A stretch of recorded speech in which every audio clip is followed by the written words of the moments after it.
비하인드 컷 시작합니다. 싸이월드의 여신이었던 안젤라 베이비에 대해 아시나요? 2000년대 후반 우리들의 미니홈피 프로필을 장식했던 그 시절의 그녀.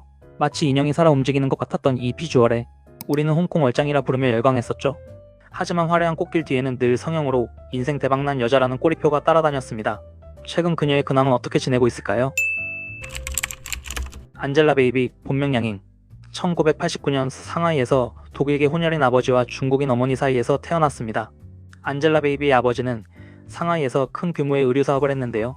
어릴 때부터 아버지를 따라 매장에서 살다시피 했는데 이때의 경험이 지금의 패션 감각을 만들었다고 합니다.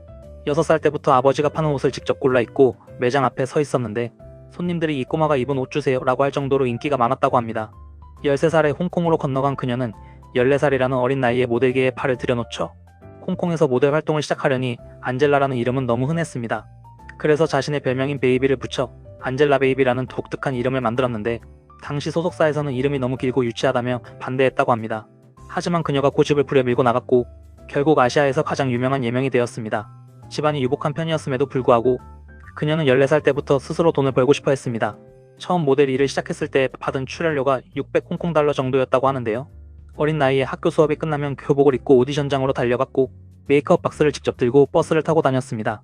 촬영장에서 키가 센 성인 모델들 사이에서도 기죽지 않고 포즈를 취하는 모습에 관계자들이 얘는 크게 될 애다라고 입을 모았다는 일화가 유명합니다.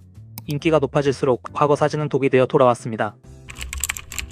지금과는 조금 다른 인매와 풋풋한 모습들은 인생 역전 성형이라는 비아냥을 만들어냈습니다.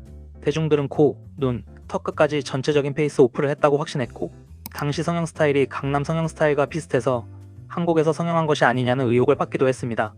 하지만 안젤라 베이비는 오직 치아 교정만 했다며 반박했는데요. 자신이 독일계 혼혈 쿼터이기 때문에 기본적으로 이목구비가 뚜렷하며 교정을 통해 입이 들어가면서 숨겨져 있던 턱선과 콧대가 살아난 것이라고 설명했죠.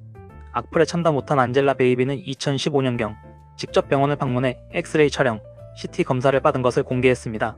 검진 결과 담당 의사는 눈, 코, 입, 턱뼈 등 얼굴 전체에 수술 흔적이 전혀 없으며 오직 치아 교정의 흔적만 확인되었다고 발표했죠. 이 발표는 중국뿐만 아니라 한국과 일본에서도 엄청난 화제였습니다. 과학적으로 증명됐다는 의견과 중국 자본이 개입된 보여주기식 쇼다라는 의심이 팽팽하게 맞붙었죠. 모델로 시작한 그녀는 2007년 영화 파사의 단역으로 시작해 2013년에는 중국에서 가장 영향력 있는 젊은 여배우 4명을 일컫는 신사소단 중 한 명으로 선정되었습니다.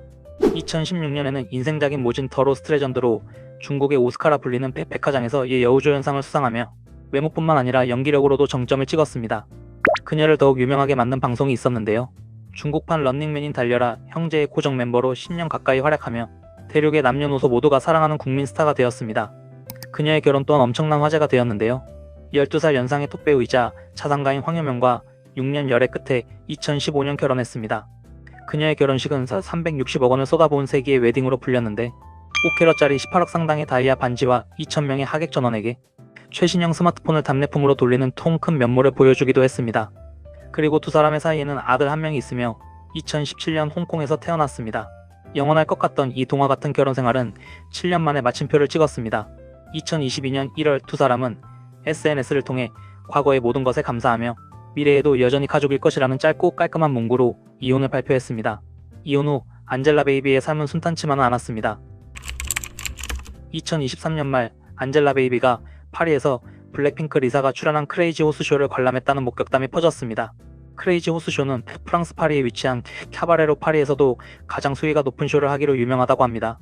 평소 블랙핑크 리사는 이 쇼의 굉장한 팬이었고 관계자가 리사에게도 출연을 제안하면서 리사는 이것을 받아들이고 쇼에 참여했다고 하는데요. 안젤라 베이비도 이 쇼를 관람했다는 이유로 앰베서더로 있던 브랜드로부터 손절당했다고 합니다. 중국 공연업협회는 음란하고 처속한 행위에 참여하거나 홍보하는 것을 엄격히 금지하고 있는데 이 쇼를 관람한 것이 공인으로서 부적절했다는 판정을 받았던 것입니다. 이 일로 그녀는 한동안 중국 내 SNS 계정이 정지되고 10년 넘게 출연한 달려라 형제에서 퇴출되는 등 사실상 준 퇴출 상태에 놓였었습니다.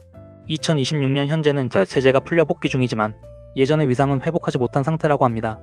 그리고 2026년 8만원대의 저가형 운동화를 홍보하는데 수천만원을 호가하는 디자이너 의상을 입고 운동화를 판매하다가 디자이너의 항의를 받은 적도 있다고 합니다. 디자이너 로널드 반 더 캠프는 자신의 SNS에 나는 내 오트쿠티르 드레스가 상업적인 활동, 특히 이런 저가형 신발 칩 슈즈를 광고하는 데 쓰이는 것을 허락한 적이 없다 고 적어 대놓고 분노를 표출했다고 하는데요. 현재 안젤라 베이비는 예전에 샤넬이나 디올 같은 명품 브랜드 협찬이 줄을 섰지만 이제는 명품 협찬을 받기 힘들어지자 스타일리스트가 무리하게 옷을 구해왔거나 혹은 생계를 위해 급이 맞지 않는 라이브 커머스에 명품 드레스를 동원했다는 분석이 지배적이라고 합니다. 안젤라 베이비는 전성기 때 하루에 1억씩 벌었다고 할 만큼 중국에서 가장 돈을 많이 버는 연예인 명단인 포브스 차이나 연예인 수입 순위에서 매년 상위권에 올랐습니다. 전성기 시절 그녀의 연간 수입은 약 2억 위안을 상회했다고 합니다. 드라마 한 편당 출연료가 약 8천만 위안 약 150억 원에 달했던 적도 있었죠.